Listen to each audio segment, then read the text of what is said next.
because we had to be, when we first started, in order to get the sort of the finances rolling and everything, we actually had to be a club, just like every other club in the school.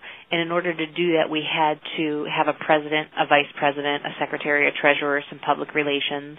And so I would say that was our first step towards any type of leadership roles. And we really picked students. They had to run for president. And then the other jobs were just sort of drawn from a hat, but everybody ran for president. So they were working on public speaking skills. They were working on sort of like the transitional skills in their IEP in terms of, being able to highlight their strengths, being able to talk about themselves. And so that was something that they did in order to really establish ourselves as a club. After we had like our, president, vice president, the basics down, we then started creating positions and just making things up. So like I said, this year we did, we had public relations. We have a health and safety inspector. So the kids in here really know what's expected in terms of hats and hairnets and washing your hands. So we actually had them mentor our new students that came in, some of our gen ed population, like, hey, if you're going to work in the kitchen, these are the things you got to know, especially about, and I'm the health and safety inspector, by the way. So they had a title or a role that, really led them to sort of be the trainer. We also had a videographer that, these are the things we need to take pictures of. These are the things we need to take videos of. So they were working with our gen ed students that came in. Like my older students, really, we're, 4 years into this. They've had a lot of cooking experience and exposure. And so if we have, say, a gen ed kid that's the other day we had one come in and he was chopping up things too big. So one of my students stepped in and said, hey, we really need those to be smaller because we've made this soup before, and just giving you a heads up. So, those are the little ways that they kind of share their knowledge, I guess, with the newbies. In any group scenario, you have people who are natural leaders and people who kind of hang back. So I would have to switch stuff up every once in a while just to give people the opportunity to lead if they felt comfortable with it.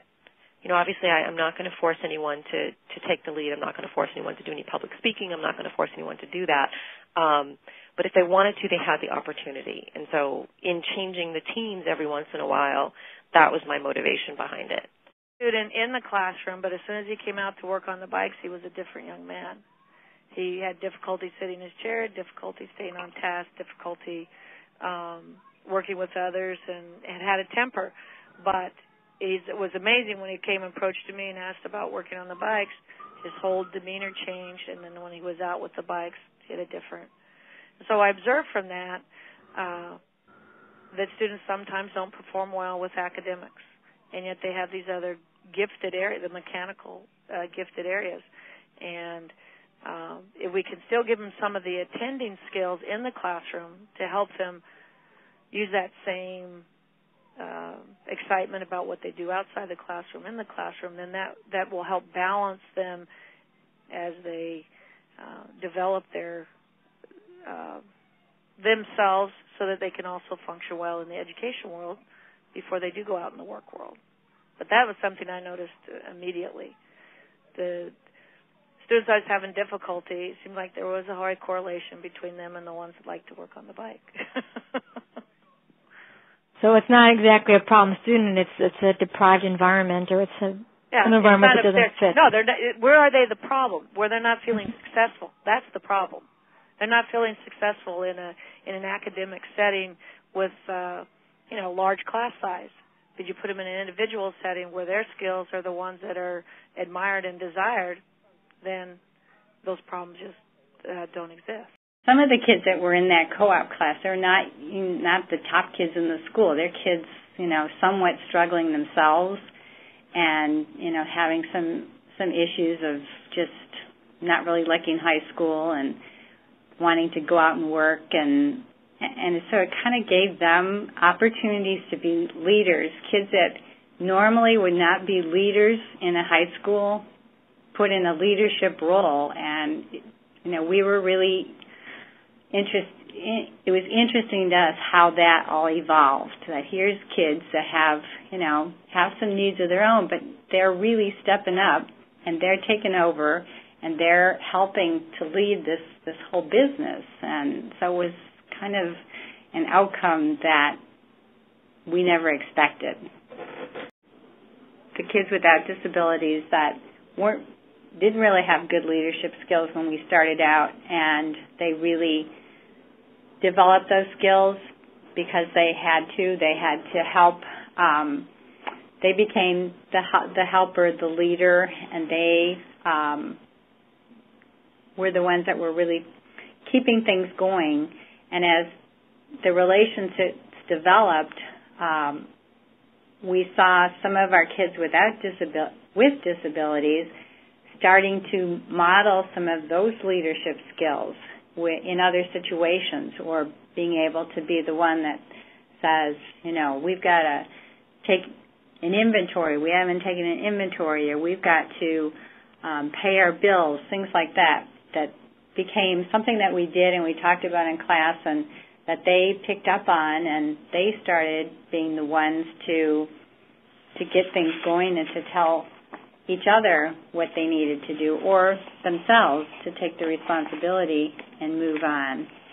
And our second year, when we lost a lot of our regular ed students, we were just amazed at how well the kids with disabilities just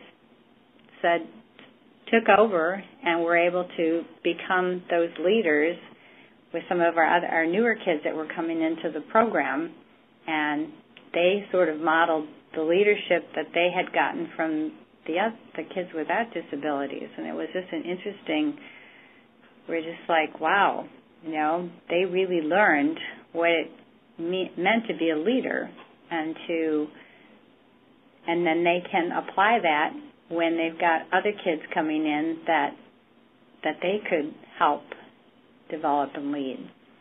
And so it was just kind of a natural progression, but something that they had modeled and learned from their other peers. What does it mean to be a leader within Stepping Stones? I'd like the student to handle that one. Yeah. Kyle, why don't you? You've taken on a leadership role. Why don't you tell about the presentations and everything? Pretty much how the leadership works, because for an example is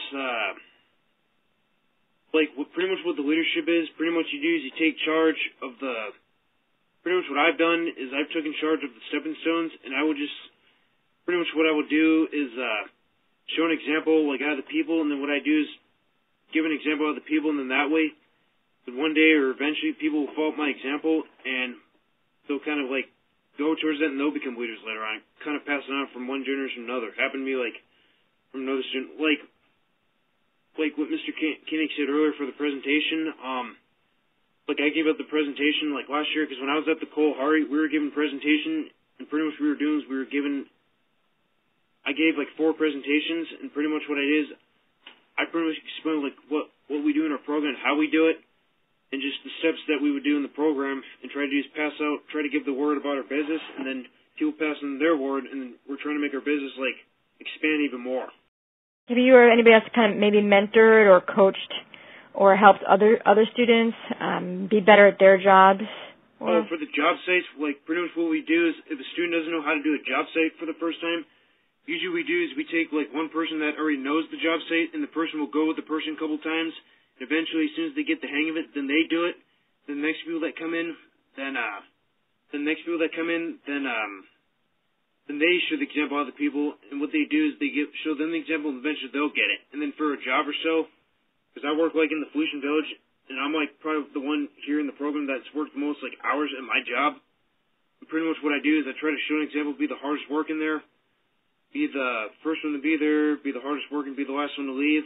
And pretty much what we're trying to do in our programs, we've been doing these this jobs first, and the presentations. What we're trying to do is we're trying to in the kitchen. What we're trying to do is we're trying to do all this, and we want to do is because eventually we want to do is all the things we've been doing, because we eventually all want to get jobs out in the community.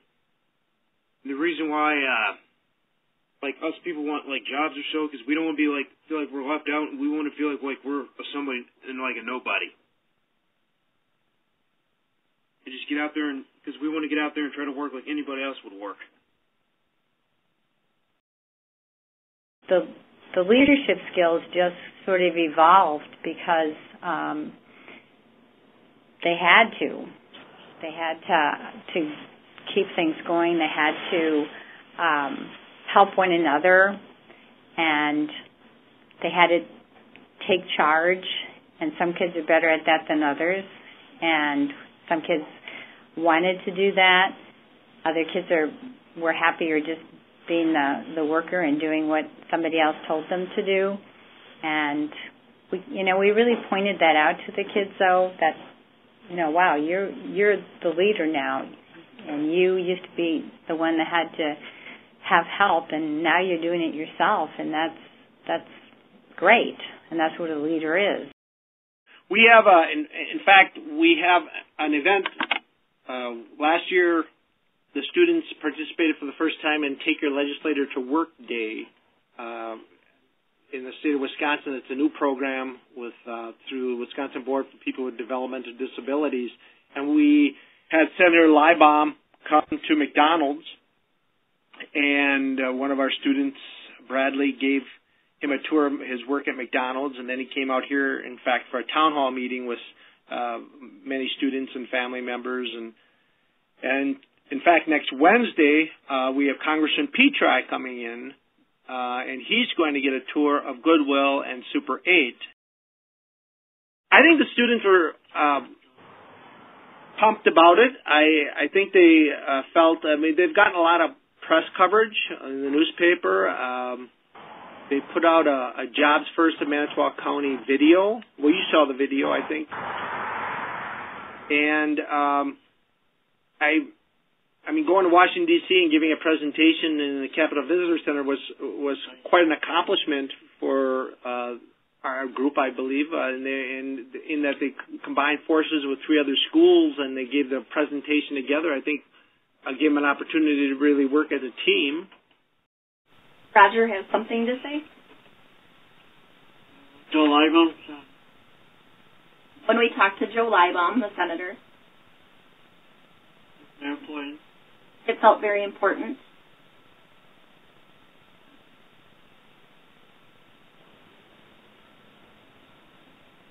Exciting. And exciting. The reason why it's very exciting because we wanted to show all the senators that we can believe what we can believe what we can put in. What I mean by that is, I know if we put our minds to anything, I know that we can do it. We can just get out there and do it. Pretty much what we can do is we just show them, if we just keep continuing to show them that we can improve and that we can do it, that we can get out there and just try to work in the workforce. We can be like anybody else, and if we put our minds into it, and we can believe anything, we can just get up and we can do it, pretty much.